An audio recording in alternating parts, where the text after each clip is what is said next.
All right, go ahead. This is Karen with newclevelandradio.net, and it is time for What in the World with Paul Seaburn and his sidekick, John DiNallo, on a Thursday in June. Very hot Thursday. Oh, and it's the first day of summer as well. So I wonder, maybe that's why Happy we're summer. having all these tweaks with Zoom today. You think so, guys? Boy, I'll tell you what, Karen, it's entirely possible. We are having interesting little glitches on newclevelandradio.net and on What in the World. I think I saw the new glitches open for the new Christy Minstrels way back Oh, when. yeah. Yeah, if I know who the new Christy Minstrels are. Hey, everybody, it's me, Paul Seaburn, the host of What in the World, everybody's favorite weird news podcast. I want to say right off the bat, welcome to any of you who have joined our little club as a result of me being on some other podcast this past week. We were off we were off last week so that I could promote my book. We'll talk about that for a second. I know that those podcasts got out to a lot of people. I've been hearing from a lot of you on Facebook and on my email. So if you're joining us for the first time, welcome. We will we'll attempt to explain all the rules and all the fun stuff that we do so you can catch up real fast. And the first thing we'll do is introduce everyone in your ears, or if you're watching us on YouTube, facing you right now. The first voice was Karen Hale. Karen is our producer, our co-host, and the media mogul at newclevelandradio.net, your platform for a wide variety of podcasts, not just funny ones like mine, but very informative, very helpful podcast. Karen is also the proprietor of Yes I Can Coaching with Karen, who is our sponsor. So if you go to newclevelandradio.net, you'll find out how to locate us on YouTube, how to download us on all the platforms. Then you can go and find all the other great podcasts that Karen has. And then if that's not enough and you need some help, go see Karen's Yes I Can coaching site and find out how you can get in contact with her and get coaching help for whatever kind of coaching you might need. The other voice that you're hearing, or you will hear in I guess that would be your other ear, is my old pal, John DiNallo. John is our co-host, color commentator, host of What in the World of Sports, and an all-around good guy back from his vacation. Hey, John, how are you? Your mic is turned off. Turn your mic on. Microphone. There's one of the things that happens on. We should have had a rehearsal today. John, try talking again. How's that now? Now it's much on. Okay, there's his lovely voice, the lovely voice of John DiNallo. Hey, John. Hey, Paul. Hey, Karen and audience. Yeah, it's a warm day here in Cleveland, but it's a great day for a great podcast, and I'm sure that you folks will be entertained. Great. As always, thank you, John, for your moral support there. So I was on, for those of you who don't know, and you can some of these, if you can still hear the podcast. Others you may have to join in order to hear. But I was on this week, Coast to Coast AM, the big dog in the world of paranormal podcast, with Rich Berra. Rich and I had a great time. He's a new host at Coast to Coast AM. We had a blast, even though for me it was 3 o'clock in the morning on Sunday. But hey, when you're having fun, it doesn't matter what time it is. Then I was on Fade to Black with Jimmy Church. Jimmy Church is another one of the big dogs in the paranormal world. We had a great time. I've been on his show before, and we just rambled and had a blast. And then I was on the Paranormal 60 with Dave Schrader. Now, longtime listeners may remember that at one time I was a monthly regular on Dave's previous podcast, which was called Darkness Radio or something like that. And so Dave and I go back a long way. As a result, we also had a really fun time talking about aliens and strange encounters and all the fun stuff that's in my book. And I even have a copy of it to hold up here. What would you say to a naked alien? So, all right. yeah. So we've got all that. I'm going to put up a screen in a second so you can see where to get the book. In fact, let's do that right now. There's our logo right there, and there we go. There's a beautiful picture from my publisher, Beyond the Fray Publishing. Beautiful. They put together some really nice promotions for us. There's the cover, and let's see. There's if you want to find us, go to Amazon, take a scan search for my name or Naked Space Alien. You can go to the Amazon address on your screen as well. Or the easiest way to do it, go to paulseaburn.com, my new website, where I have links to Amazon, to Beyond the Fray, and to What in the World. So you can get everywhere from one location, paulseaburn.com. And okay, enough of the promotions there. So again, if you're joining us for the first time as a result of all those activities, welcome. We really appreciate it. You're the reason why we do the podcast every week. And as John always likes to say, we always have a good time on this show. We hope that it reflects and that you have a good time too, because that's the reason why we do it. So let me talk a little bit about what we've got in store for you today. The diet of a 124-year-old Brazilian woman. Wait till you hear what she eats in order to live 124 years. Interesting. Russia is replacing refrigerators with frogs. We'll find out how they're doing that. In Japan, we love food from Japan, of course. Onions in their coffee and hot dogs in their donuts, which sounds like a song. I think that John. Yeah. I got onions in my coffee and hot dogs in my donuts, and my wife left me, and my I got to work on that. That sounds like a fun one. The latest in hot dog eating contest, John, from New York. You may have heard this on the news. We've got an update on the hot dog eating contest. Good to know. A Bigfoot footprint from somewhere, Kentucky. We'll take a look at that. John loves the Bigfoot. We don't talk about Mothman too often, but I've got some interesting Mothman news from West Virginia. Plus, we got some more odd news. I've got some world records. Well, you like the world records. We've got trivia.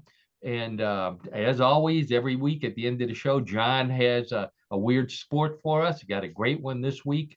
And then we play everybody's favorite weird news game, Bluff the Co-host. So there's reasons to hang on for the entire hour. And we've spent enough time talking about all that stuff. Let's get right to it. So this lady, I love this lady. Her name is Amantina dos Santos do Vergam, who calls herself Donna Julia, which I really appreciate because I can't pronounce the rest of that stuff. Cute little old lady. She is 124 years old. There's a picture of her sitting there. Wow. Yeah, eating some food. She let's see. So she celebrated her 124th birthday this week. And she says the secret to her longevity, get ready to write this down, is a daily diet of hard-boiled eggs and cake. That's what she eats every single day. She's been doing it for years. Hard-boiled eggs and cake. Like she did on every other birthday, she ate a bunch of eggs and then she farted out the candles. So, oh boy, which is what I would do. I mean, I think the hard-boiled eggs has that effect on a lot of people. So this sounds like it may be a strange diet. She's 124 years old. Her doctors have checked her regularly. They said she doesn't have diabetes or headaches or high blood pressure. If I ate cake and eggs every day, I'd have all of those. Plus, my wife would have a defibrillator, one of those shock things. You know what it is, Paul? Yes. Yeah, we all know what it is, a defibrillator. Because most people can't eat that kind of stuff and survive 80 years on 124. So God bless her. Cake and eggs. It's like Easter every day, except without that annoying plastic grass. I might try this for a little while and see what happens. John, I don't know. Do you like hard-boiled eggs? I know you like cake. You like hard-boiled eggs? Yes. No, hard-boiled eggs are good. Yes. A good source of protein. You know, very good source of protein. Yeah, so I'm a fan. I'm a fan of Well, both. Not necessarily at the same time, but hmm. there's a thought. But hold that thought because we got a couple other food stories here where that might come up. Okay. So speaking of food, so this is interesting. There's an old wives' tale or urban legend amongst Russian dairy farmers that dropping a frog into a bucket of milk, a fresh bucket of milk, keeps it fresh longer because cold-blooded frogs keep the milk chilled.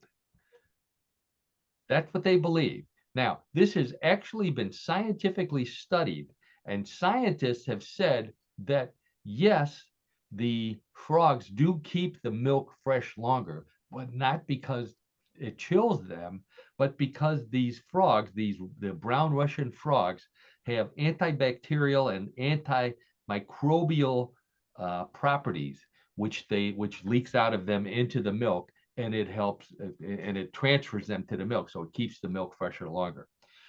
This is also, by the way, how Miss Piggy convinced Kermit to take a milk bath with her. Never thought of that. I'll tell you what, I'd watch that Muppets episode. I'd pay to see that one. So, John, I don't know if you remember this. I think we used to put frogs in our beer, but I think it was to tenderize their legs more than anything else. You know, to fatten them up for dinner.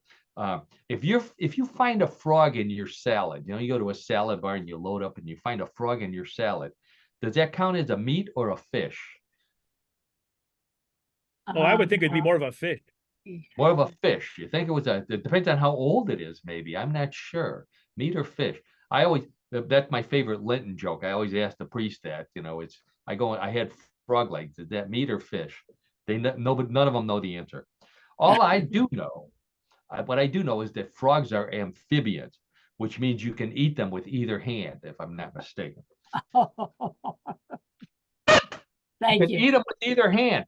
Yeah. There's a guy, there's a comedian. His name is Bob Zaney. If you ever have a chance to see Bob, he lives in LA. He's from Chicago. Very funny. I've known him since the early 80s, since he first started and I first started in the comedy business. Always carries an unlit cigar. And he loves to repeat jokes to the audience as if they didn't understand it. So I just happened to be watching Bob Zaney. Don't be offended. I'm just doing my Bob Zaney impression. Okay. One of my favorite stories of the week. By the way, when I say that, that means that I have probably tested the story on Facebook. I like to do that. You know, if you want to see some of the stories we may be talking about next week, follow me on Facebook. And you'll get to see them and some of the jokes that I try out, maybe some of the ones that I rejected.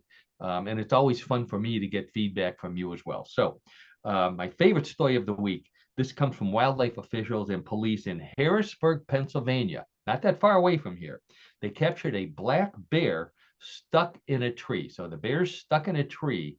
And what they did was they administered a tranquilizer shot, and then they caught the sedated bear in a large blue tarp that like about 10 of them were holding underneath as it fell off the branch, and it fell into the tarp and probably bounced up and down a couple times. Then they let it off, and eventually it woke up and wandered away.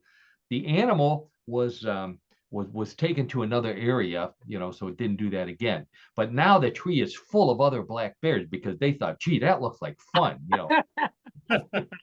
Fall into the tarp, get thrown up and down, get a trip to some other location. This sounds like a good deal. But that actually happened and there was a school there. That you can't see it in this photo here. And when I say that, for those of you who are new, it's just a reminder that we're also on YouTube. And I usually have a photo, at least one photo that goes along with our story. So I try to describe them for you as best we can. This is a photo of a bear falling out of a tree. If you'd like to see them, then watch us on YouTube. It's always a lot more fun. So there was a school there, which shocked me. I looked up the school, and you know, bears are not even their mascot. So there's no explanation why the bear was there. Uh, but that got me thinking, John. You're our sports guy. There's a lot of schools that have bears and grizzlies, especially, as their mascot. I'm sure you can think of them. I think of one right away. I went to a high school where our mascot was the Bruin. Uh, Sure. yeah. Did you know? I didn't know this, and I went there for 4 years, and it's been a long time since I graduated. Bruin is Dutch for brown, so that's where the name Bruin, in referring to bears, actually came from the Oh, Dutch. Yeah, Dutch word didn't for know brown. that. Yeah, I didn't either. Brown bears also. Here's another trivia bit for you. Brown bears are the next scariest bear after grizzlies, which are those giant, mean brown bears. The next scarier bear is the brown bear, and in Holland, the brown bears, or the Bruin bears as they're called, they eat people, and then they use those wooden shoes for toothpicks. So Oh, no. Oh, mean, mean brown bears in Holland, mean brown bears. But black bears, now black bears aren't known. They're not known for being too mean. They're known for picking through your garbage. Basically, that's pretty much what they're known best for. Uh, so I'm thinking if your mascot is a black bear, what is your school cheer? Um, 2468. Rotten food is really great. I'm not going to play football to that cheer. Now, so we talked about grizzly bears, brown bears, and black bears. John and Karen and all of you out there, what color was Yogi Bear? John, any idea? I'm gonna say Yogi Bear was brown. I thought he was a brown bear. Brown. Karen, what color did you think yeah, he was? he was brown and had a tan stomach.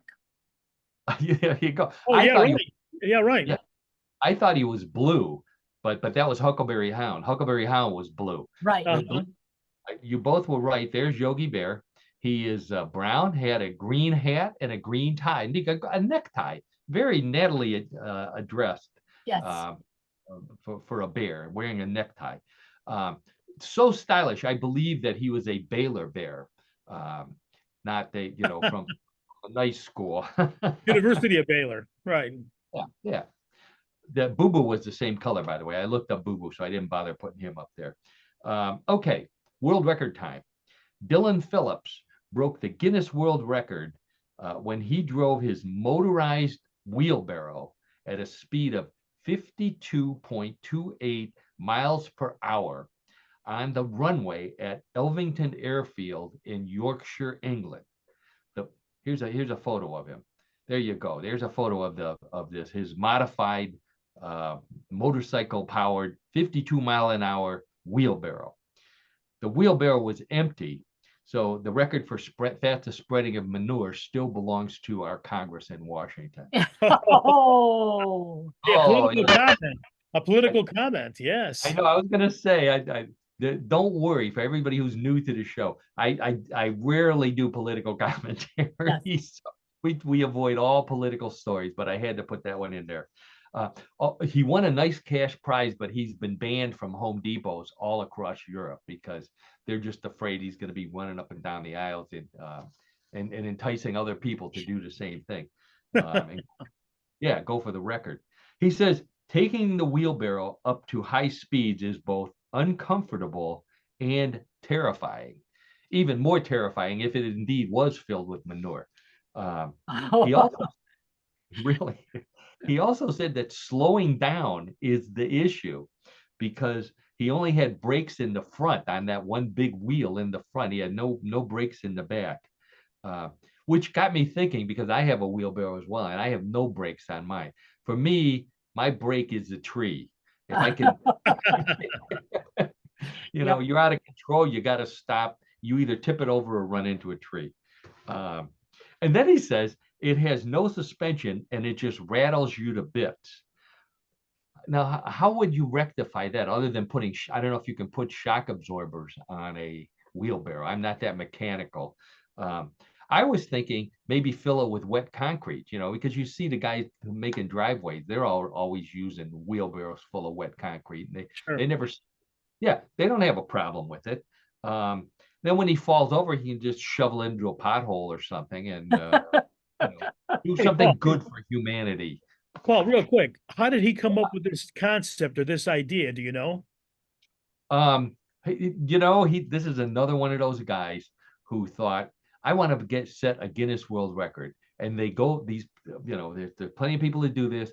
They go through the book and they look for something that's not in there, obviously, that Mhm. may be easy to do. So he thought this was easy. I don't know, it looks like a pretty dangerous position and a dangerous Yeah, I think so. But I guess he's got the world record, so I guess more power to him.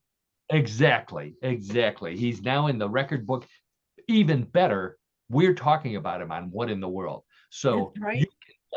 by the time this show is over, his email box is going to be just overflowing with emails from people saying, I heard about you on What in the World, and you should hear what they said about you. I think that you're a really decent guy. Yeah, he's going to be getting some good run here for sure. You know how that goes. Yeah. Okay. Oh, we love to talk about weird food on What in the World. And get ready. These are two of the strangest foods I've ever seen. And it's no surprise they're from Japan because many of our stories come from Japan. So we start with the first one, a popular new drink, a coffee drink from the Japanese coffee shop. I don't. It's in multiple coffee shops. It's called the scallion latte. Scallion latte. Those are those green onions. Oh, Yeah, in the grocery store. What they do is the recipe calls for mashing a few green onions into the cup on the bottom, then adding ice, milk, and coffee, and then topping it off with more chopped green onions.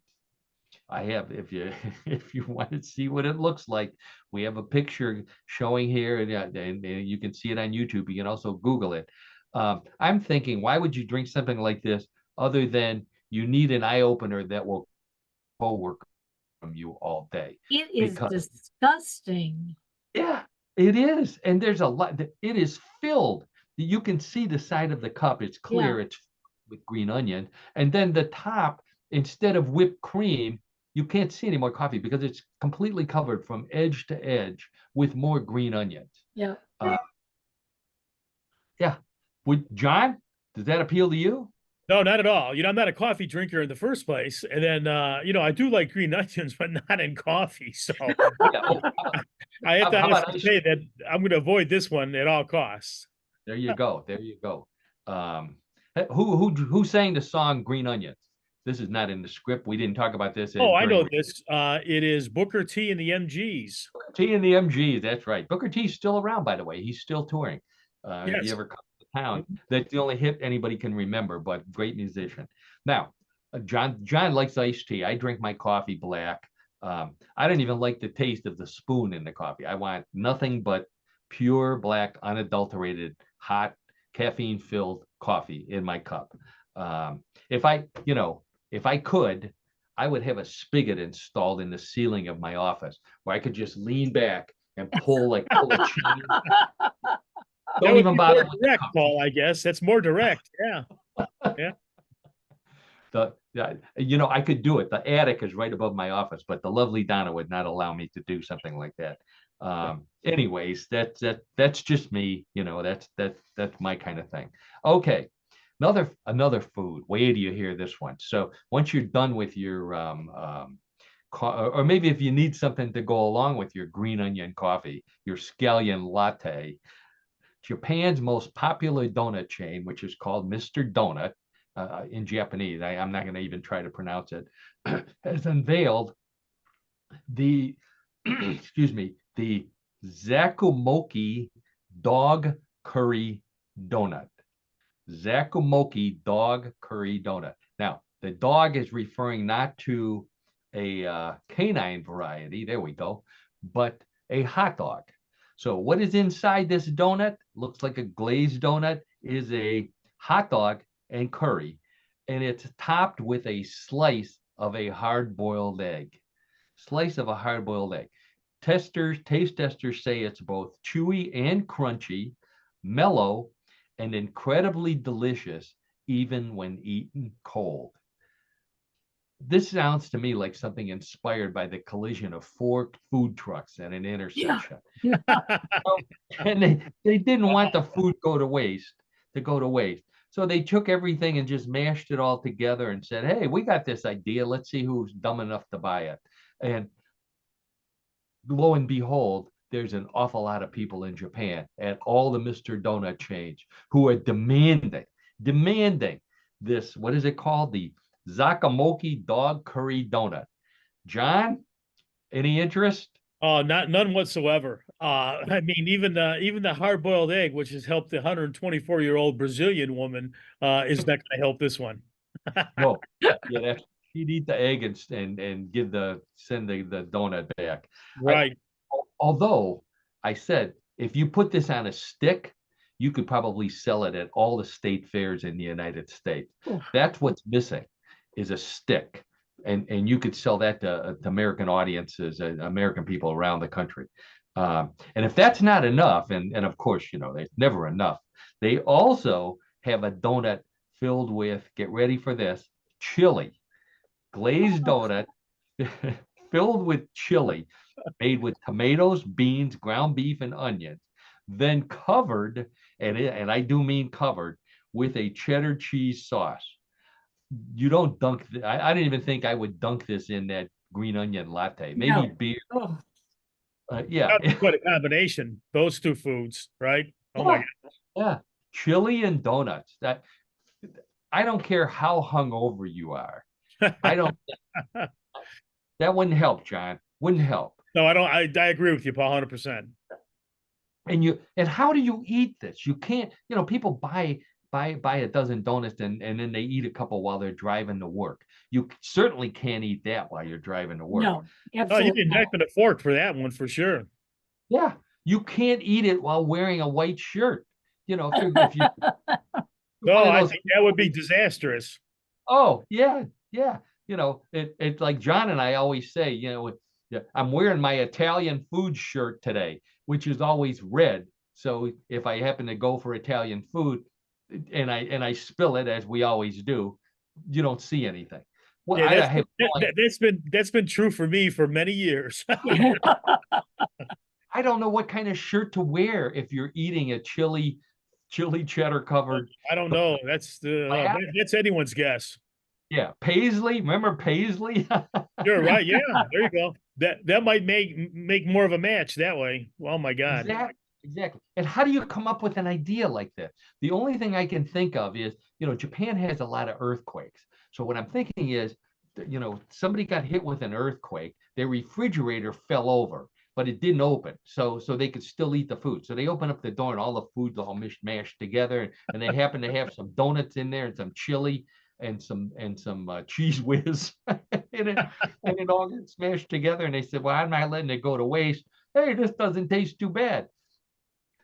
Wonder where we can go to get some green onion coffee. I don't.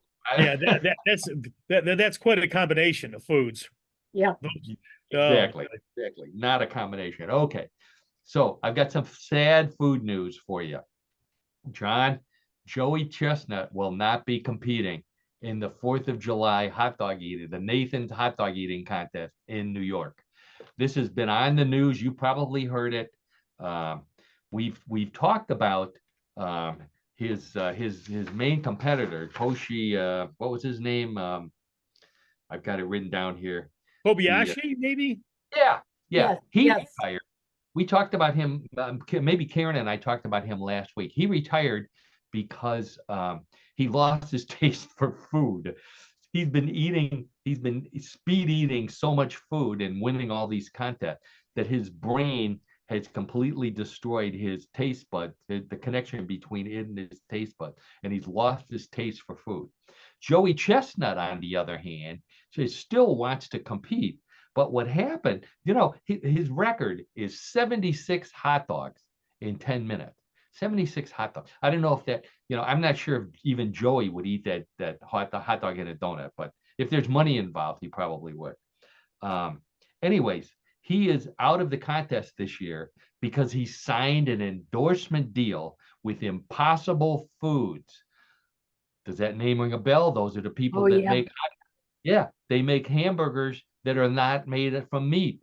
They're made from vegetable products, or God only knows what they put in them.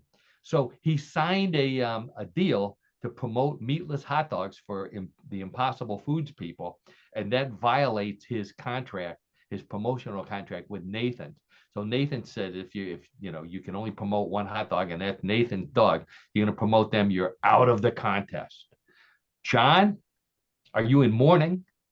No, I'm more amazed by the whole circumstance. I mean, I did see the report on the news about him signing with I guess, somewhat of a competitor, I guess, in the industry, if I got that right. I mean, yeah.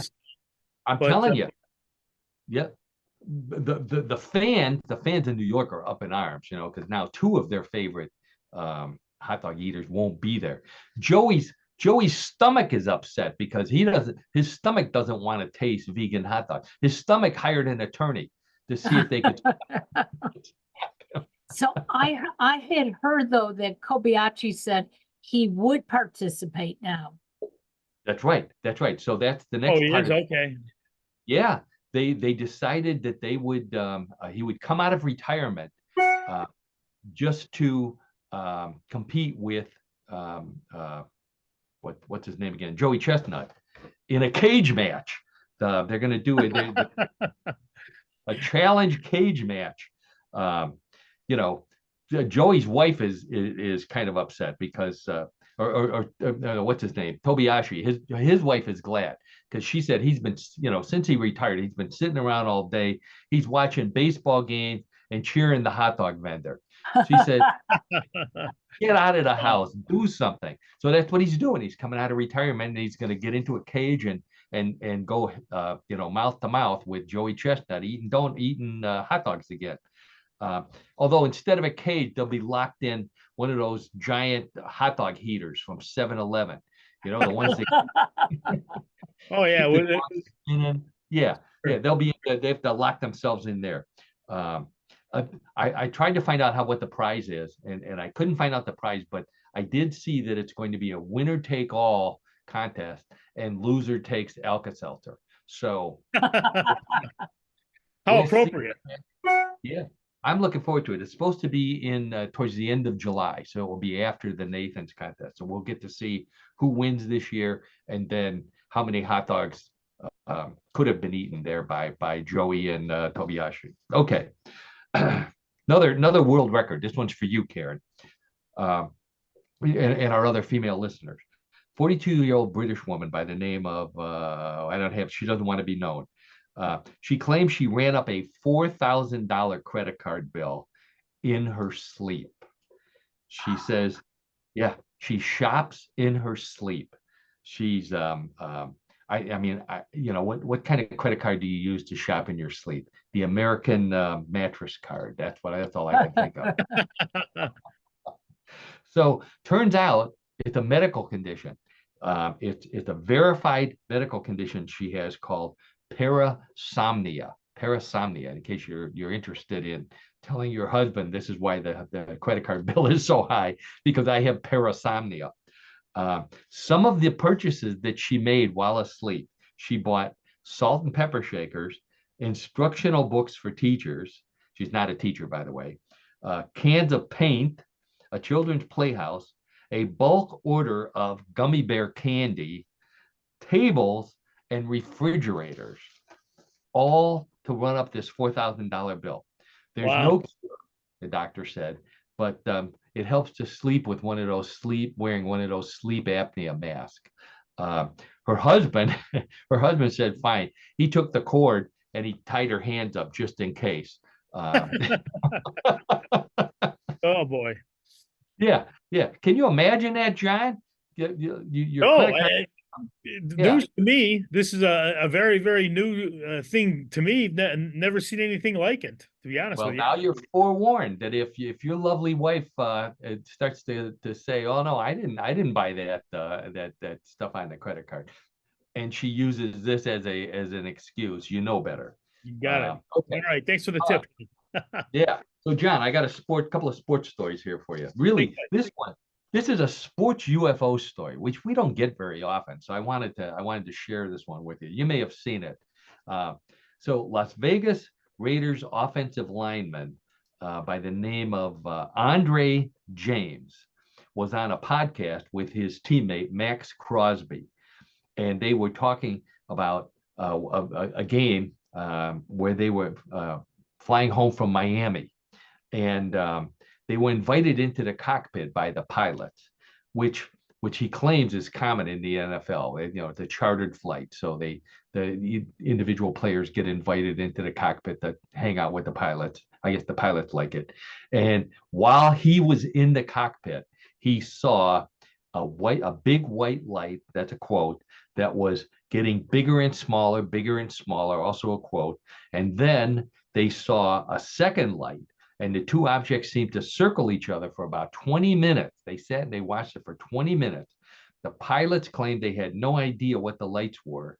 And James said that he actually got some footage of the UFOs. Now, if space aliens are NFL fans, I hope they know that sudden death is not literal. It's a figure of speech. Yeah.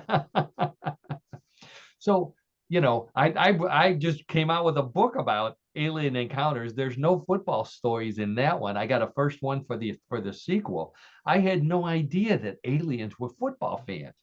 I mean, how did they get the helmets on over those giant heads? That's my first question.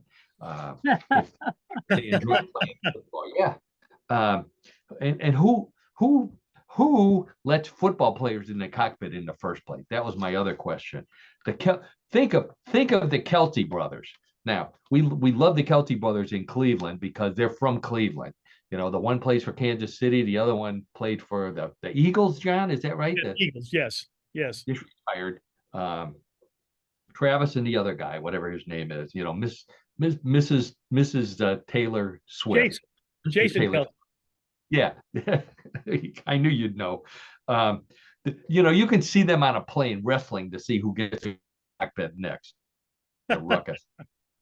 The FAA gets a call from the pilot saying that we're intentionally grounding this plane until these two football players get out of here. So, okay. So, anyways, I thought that was interesting. What if this is obviously an artificially generated photo of the football player looking at a flying saucer? At least I hope it is. We'll see. Okay, this week's Bigfoot news. John loves the Bigfoot. We haven't had a Bigfoot story in quite a while. This one comes from Lexington, Kentucky. A guy by the name of Aaron Teal took photographs of what he claimed was a Bigfoot footprint, and he found it on a muddy trail. He described it being fresh, fully formed, humanoid, but small. Now, the photo which we're looking at right now is a photo of the left boot of Aaron and the left foot of Bigfoot. And his boot is about as big as the footprint. And he says he wears a size 12 boot. So that gives you some idea. Fairly small for a Bigfoot. And he said that they're peculiar. And I'm not sure what he meant by peculiar. The toes look a little long, but other than that, looks like a footprint. Commenters on the Bigfoot Believers Facebook page said that it might be from a teenage Bigfoot because it's small. On the other hand, others said that it's narrower than most Bigfoot footprints, which it is, very narrow. And it was thought to be, maybe something other than a Bigfoot. My theory is that perhaps Bigfoot discovered Ozempic and is losing weight. And He may have. First place Bigfoot loses weight is in his feet, of course. Yep, of course.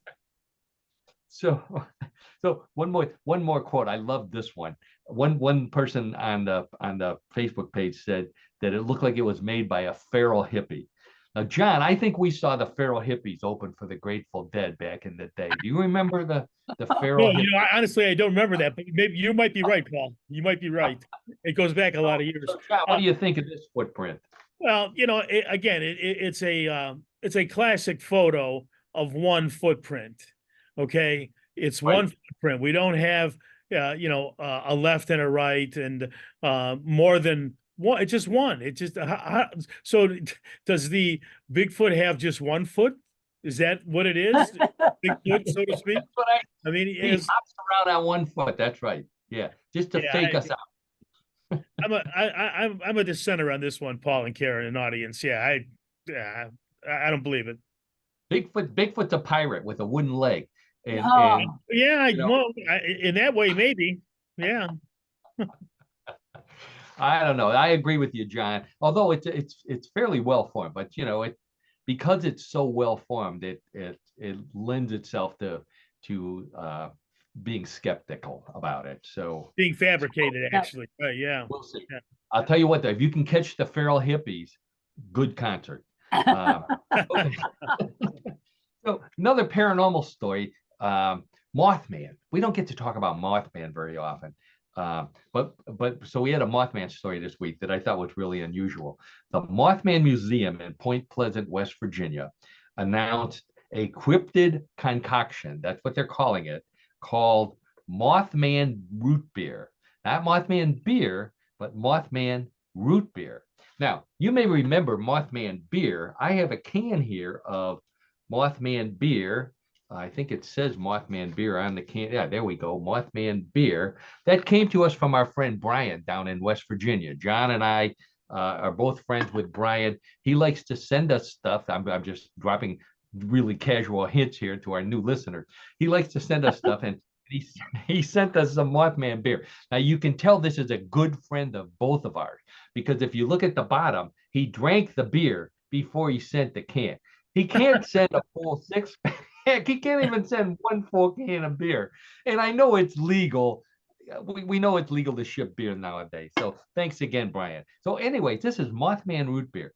Um, I don't know about the connection. Maybe it's made from roots that the Mothman peed on. They don't say. I can't see a list of ingredients. It's brewed, bottled, and sold by the museum. Available at Bunker 304. That's a bar down there, and on tap at the Point Pleasant Trading Company. Don't drink it if you're driving over a bridge. Now, all the Mothman fans will understand that completely because Mothman is associated with the collapse of a bridge in Point Pleasant. Tragic situation, but I'm still going to make a joke about it because it's too late. We're over it. The Richard Gere, by the way, doesn't like the idea, but he says his of root beer, Mothman root beer, but he says his gerbil does. Now, does anybody remember the connection between Richard Gere? Let's start with Richard Gere and the Mothman. John, honestly, I don't. I do not. I only talked about it a few times. Richard Gere starred in a movie called The Mothman Prophecy, which was about the incident in Point Pleasant, the multiple incidents where the Mothman. The gerbil is the story that Richard Gere liked to get, let's say, pleasure out of putting gerbils up his hoo-ha, which is the technical. So we don't get censored by YouTube. Yeah. So this was a huge story. I can remember comedians doing jokes about it for years and years. They still do. Okay, I've heard, even though they've gotten over it. So I did some research on this story. Richard Gere denies it, of course. He says that it was started by Sylvester Stallone, of all people. Richard Gere and Sylvester Stallone were on the set of the 1974 movie, which I know is one of John's favorites, Lords of Flatbush. The Lords of Flatbush. Remember that movie, John? Yes, I do. Yes, I do. It starred Sylvester Stallone, Henry Winkler. Now, I have a picture of it up here. You don't see Richard Gere in that picture. Turns out that Richard Gere was supposed to play Chico, which is the guy on the right, the good-looking guy on the right. They're all good-looking, by the way. Good-looking actor on the right. But Stallone and Gere got into a fight over lunch one day about chicken grease, something about Sly's physique, and a hot dog, appropriate for our show. Whereupon Stallone punched Richard Gere in the side of the head. They got into a fight, but since Stallone looks more like a guy from Flatbush than Gere does, they kept Stallone, they kicked out Gere, and they got another actor. So Gere claims that Stallone has had it in for him ever since, and spread the story about the gerbils and the hoo-ha and all that, which Sylvester Stallone denies. Of course, he says, "I would never. Oh yeah, yeah, I'd never do that. Oh yeah," or something to that effect. Terrible impression of Sylvester. I don't think there is a good impression of Sylvester Stallone. You never heard that story, John, about the gerbil? I never did. No, that's Boy, brand new news to me. Yeah, maybe it's just in the comedy world that you maybe. know Yeah. we're so desperate for funny stories about celebrities that that one was a big one. Okay, one more sports story to lead into what in the world of sport. This one comes from the world of golf, coincidentally. Golfer Bryson DeChambeau, who won the U.S. Open this weekend, says one of the secrets to his success as a golfer is soaking his balls in Epsom salt. Now, Charlie Sheen asked, "You mean that works for golf too?" Oh, oh, good one. Hesitation there. So it turns out it's not what you think. It's his golf balls, of course. Get your mind out of the gutter, says the guy who wrote the joke in the first place. He says that putting your golf ball in a bowl of Epsom salt shows if it's off balance. So I'm thinking, instead of having a debate, let's have our presidential candidates float in a tub of Epsom salt and see which Oh, is off balance. Yes, I know I said no political jokes, but I couldn't resist one more I time. know. Okay. One more time. All That right. was good. Wow. We ended with a golf joke, which is, well, we don't always get to do that, but it's the perfect segue into our next segment, which is What in the World of Sports with John DiNallo. Our regular listeners know that John and I go way back. We went to college together. We're fraternity brothers. Well, John's an all-around good guy. He knows more about sports than I certainly do, than most people I know. So when he joined the show, I said, "John, your job is to find us sports that fit the theme of real news, sometimes strange, always funny." So every week I challenge John to find a real sport that's strange and funny. And every week John managed not only to find one, but to top the previous week. And this week he worked his butt off. He had 2 weeks to do it. And he found not only one, but multiple sports that fit the bill. So John, why don't you introduce your story for us? Oh, I will, Paul. Thanks for the introduction. Yes, we have a little bit of a departure, as Paul has indicated. We have several weird sports to speak of. And also, as Paul had indicated, the U.S. Open, the thrilling U.S. Open, was held this past weekend. So, again, it's an appropriate time to talk about the weird versions of the sport of golf. Now, we're all familiar with miniature golf or putt-putt, but the Swiss have an interesting variation of the sport. Now, they don't use a Swiss Army club where all the clubs fold up like a knife, but that sounds like a good idea. I just want to mention, I went looking on the internet and I actually found a picture of a guy holding one club with 8 club heads on it. That is a Swiss Army golf club. Now, I don't, it looks awfully artificially intelligence generated. So don't go running out. At least wait till the end of the show before you go Googling it. Right. Anyway. That's right. That's good idea, Paul. But again, so in Switzerland, the snow gets so deep in the Alps that one mini golf course there has the holes on tables, and the players try to roll the ball around obstacles into the various holes.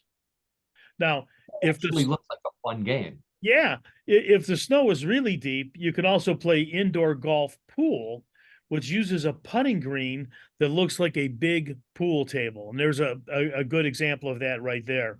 By the way, looking I'll point out this is available on Amazon and on other places where you buy your games. Wow. I happen to find it. Yeah. So it looks like fun too. Even more fun than using it as a putting green. Yes, definitely. So and then there's that one. What is that one called, John? That one's called that one's called indoor golf pool. Indoor golf pool. Okay. Now, then there's foot golf. And foot golf is a mix of golf and soccer. or football for Europeans. Football is played on a regular-sized golf course, but the balls are soccer balls, and the players kick them around the course and try to hit them into big holes on the green. And again, if you're looking on YouTube, you have a very good view of a very good example of foot golf. Now, if you are low on space, try foot pool or snook pool, or snook ball, excuse me, snook ball. This uses a large table big enough for players to stand on. They use their feet to kick large pool balls, soccer style, into the pockets on the table. And the referee gives you a yellow card if you use your hands or a cue stick, and there's no flopping allowed. John, I got to tell you, the previous one where they used the full-size soccer ball, those holes are enormous. They're Yes. big, like 2 or 3 times the size, the diameter of a ball. And I thought, there's no way that a golf course would allow that to be dug on their course. And I happened to see that there are multiple golf courses in Cleveland, in the Cleveland area, that offer foot golf. So Oh, really? yeah. So if you're interested in playing it, this particular photo here is also from Amazon. I think that it looks like a fun party game to kick the balls in, kick around. Now, since we've today started about talking about golf, let's get back to the final weird combination of golf and another sport, and it's golf pool or golf billiards. Now, this is a popular game played on a regular pool table with regular pool cues and balls. The rules of this game are simple. There are 18 different ways to set up 2, 3, or 4 balls in the traditional pool triangle. Each player gets to turn hitting them with the cue ball and sinking the balls. If you scratch or sink the cue ball, you add 1 stroke to your score. If you hit 8 strokes, your turn is over. And the player with the lowest number of strokes taken wins the hole, and then the balls are set up in a different formation, and the next hole begins. The winner is the player who has the lowest score after all 18 holes are played. Now, there are many variations on golf pool, like hitting the balls in a certain order or into certain holes. That makes it a great game for betting. Now, you do not have to belong to a country club or pay expensive green fees to play these variations of golf. And I think the very best part is you don't have to soak your balls either. Oh, John, leave the comedy writing to me. Okay, I will, Paul. Thank you. Wow. I'm losing my job here, man. Not only is he doing sports, he's doing jokes too. Hey, cut that out. Wow. But not 1, not 2, not 3. I think we had 4 or 5 sports in there this weekend. What in the world? Sure. Billiard golf, that looks like a fun game. I grew up with a pool table. John, I think you have a pool table, if I'm not mistaken. Oh, yes, I do. And I really enjoy playing pool, by the way. Did you ever see this game before you found it? No, I did not, as a matter of fact. I just happened to be going, doing my research as I do every week, and found these weird sports, not just one sport, but weird variations of the sport of golf. So thought it was appropriate.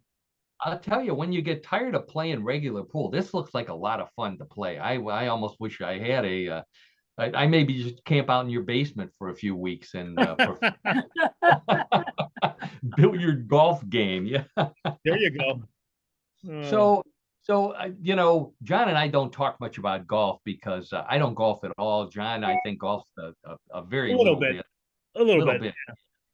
So we're not big golfers, but John, back when we were in college, there was a time when we were both in a very prestigious golf tournament at our college as a result of our fraternity, as always, being challenged by another fraternity to a golf match. Do you remember that? I do now. Yes, I do. Ooh. It was quite a match. You know, John and I got ready. You know, we found some clubs, and we heard a rumor that the other fraternity had a guy who could really hit the long ball. So we didn't care. We were going to win. And then we got to the game, to the course, and we found out that the player that was a real ringer. He looks a little bit like a chimpanzee here, and his arms pretty much made it all the way down. He didn't have to bend over to put the ball on the tee. Let's put it that way. So he was belting those balls, just out of sight. Now here's a photo of me, attempting to get out of the sand trap, and the guy that looked like the chimpanzee is just standing there making fun of me. But I finally got the ball out, and I thought I hit a long one. Here's a picture of John and the rest of our fraternity brothers watching, not believing that I actually hit one that far. John, I know you can recognize a couple of those fraternity Yes, brothers. yes, I do now, Paul. Yes. I'm Oh, not going to mention any that was names. that was a fun day. I don't want to be murdered at the next fraternity reunion. But anyway, so I was like that. For those of you who are new, that alone makes it worth it to check us out on YouTube. And on that note, thanks again, John, for a great sport on What in the World. Oh yeah, thank you, Paul, Karen, and audience. Thank you. Well, our regular listeners know that it's time for me to plug my book. There you go again. What would you say to a naked space alien? Available on Amazon. Check my website, paulseaburn.com. But then it's time for Bluff the Co-host, everybody's favorite weird news show. Weird news game. I'm attempting to get us back to. It doesn't appear I can. I was Just trying to click get. on the X. Oh, there it is. There we go. Okay, very good. Okay, so Bluff the Co-host, everybody's favorite weird news game. Rules for Bluff the Co-host are simple. I have 3 stories similar to the ones we've been telling all afternoon. One big difference: all of those were true. These stories may be true, may be a bluff. It's up to you, listeners, Karen and John, to decide real or bluff. We allow betting, so place your bet. John and Karen, hands on the buzzer. Let's get right to story number 1. According to a new study, the solution to food shortages caused by climate change is not electric cars, it's sweaty cows. That's right. Agricultural researchers are working to create cows that get really sweaty as a way to keep cool when the temperature goes up. Since cows don't like to exercise, the next best thing is to modify the genes in cows that live in cooler climates so that they sweat a lot, like the cows living in the tropical zones. These heavy sweating cows will be ready in a few years, and not only are ranchers waiting for them, so are fashion designers who hope that the sweating cows will also make leather that doesn't get stiff when wet. Okay, so solution to cows having a hard time with climate change: breed sweaty cows. Real or bluff? Karen, we'll start with you. This sounds totally ridiculous. So I'm going to say it is a bluff. Totally ridiculous? Okay, that's a logical. Very logical. Totally ridiculous. John, how about you? Yeah, I'm with Karen on this one for sure. I think it's really absurd. Now, John is always known for his logic. This time he didn't even bother with his logical argument. He also agreed. Totally absurd. Let's check with it. So that's 2 for bluff. Let's check with the judges, and the judges say, too bad. That's a real story. Sweaty cows coming to a God. That's right. Yeah. They're modifying the genes. They're splicing them with cows from India and all these other places to make sweaty cows, and then they'll be cool in hot climates. How about that? Also, John, I think we saw sweaty cows open for Hootie and the Blowfish. I didn't remember the name of the group, to be honest with you, but I think you're right, Paul. All right, so the score 0-0, but that's okay. We got another question coming right up here. Hands on the buzzers. If you're not worried that artificial intelligence is taking over the world, this might convince you. Rescue workers need ways to check out buildings that might contain hazardous substances. So researchers at a robotics company modified their robotic dog by adding a nose which can sniff out dangerous chemicals, identify them, and then run out and give a report on the hazardous material. The test seemed to be going well until one day when the dog refused to go into the building and instead kept sniffing its handler's butt. It turns out the man had eaten Mexican food for lunch, and the dog decided his flatulence was far more hazardous than anything in the building. After getting over his embarrassment, the scientists modified the AI program, and the robotic dog is now fart tolerant. Okay, so the robotic dog that got confused between hazardous waste smells and farts, real or bluff? John, we'll start with you. Oh, this is a tough one, but I'm good. I'm going to say that that's a bluff. I mean, I know there's all kind of things being done with robots and through AI and so on and so forth, but I'm going to say it's a bluff. Okay, John says, yep. Never mind. John says it's a bluff. Karen, how about you? Well, I want it to be a bluff, but I think it's real. Oh. Oh, One of those gut feels. Okay, Yeah, so that Karen gut says, feeling. Karen said that the robotic dog that got confused with farts is a real story. John says it's a bluff. Let's check with the judges. The judges say, congratulations on this one. Go to Karen. That is wait a minute. Did you say it was a real story? Yeah. I did. Oh, I'm sorry. Oh, this is like the Oscars. I gave the wrong wrong Oh answer. no, I'm It's gonna a bluff. sue you. I don't think that's ever happened to us before. Wow. Oh man. It's the heat. The heat is getting. I have the vapors. Yeah. From all this heat. So I apologize to all the listeners who are equally confused. That means that John is ahead because it was a bluff and John picked bluff. John is ahead 1-0. So now Karen's mad at me and she's going to prove to me that she can win the game by winning round number 3 because points Sure. are double round number 3. So she has a real good chance to win. Let's get right to it. And I already looked to see what the judges are going to say here. Here we go. Sushi fans know that the most expensive dish on the menu is the poisonous blowfish because it takes skilled sushi chefs to cut out the poisonous part. Now, sushi fans on a budget can have their poison blowfish for the price of a cup of instant ramen noodles. A Japanese ramen maker has unveiled instant blowfish ramen noodles. Yes, they taste like a real blowfish. No, they can't instantly kill you. At least that's what it says on the label, which also has a picture of a blowfish on it, just in case you find something strange in your ramen. Instant blowfish ramen noodles are selling well, but college students seem to be avoiding them, except for the ones studying marine biology. Okay, so real poisonous blowfish instant ramen noodles from Japan. Real or bluff? Karen, we'll start with Oh you. my gosh, this is a hard one, but I'm gonna say it's real. Why not? Why not? It's real. Why not? I've heard that before. Yep. And bluff the co-host. Okay, Karen says real. Why not? John, how about you? I'm going to agree with Karen on this. I think it's real also. I can see people doing this, so I think it's real. John says it's real. Karen says it's real. I'm going to check one time to make sure what the judges and the judges say. Congratulations to both of you. That is a real story. You got it right.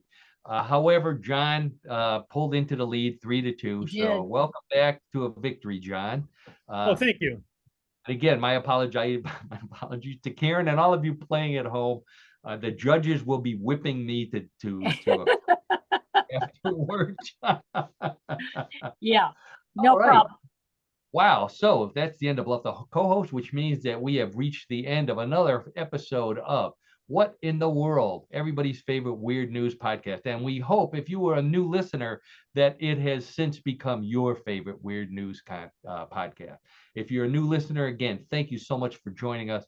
But first off, I want to thank, as always, our producer, co-host, media mogul at newclevelandradio.net, Karen Hale. Thank you for everything you do for us on New Cleveland, on What in the World, all the podcasts, all the coaching, You couldn't ask for more, and yet she gives and she gives and she gives, and she's great on What in the World. So thank you, Karen. And as always, I thank my old buddy John DiNallo, color commentator, co-host, host of What in the World of Sports, all around good guy. John, great to have you back. Congratulations on your victory. Oh, thanks, Paul and Karen and audience. It's always a great show. Really enjoy doing it. That's right. And John said, and we want to thank everybody out in the audience. Thank you so much for listening live, listening in the future, watching us on YouTube, however you're getting your What in the World fix. Newcomers, as I said before, and I'll say it again, thank you so much for joining us. We hope you come back. We are normally on Tuesdays at 3:30 Eastern Daylight Time if you want to watch us live, or on all the platforms and on YouTube if you want to watch us sometime in the future while you're on your treadmill and all those other good things. And on that note, I think we will say goodbye and get back into the heat. I hope it's cool where you're at. If not, stay in, stay dry, stay cool. And to our Dallas Wings fans, we need a win. Take care. Yep. WNBT. Go Wings.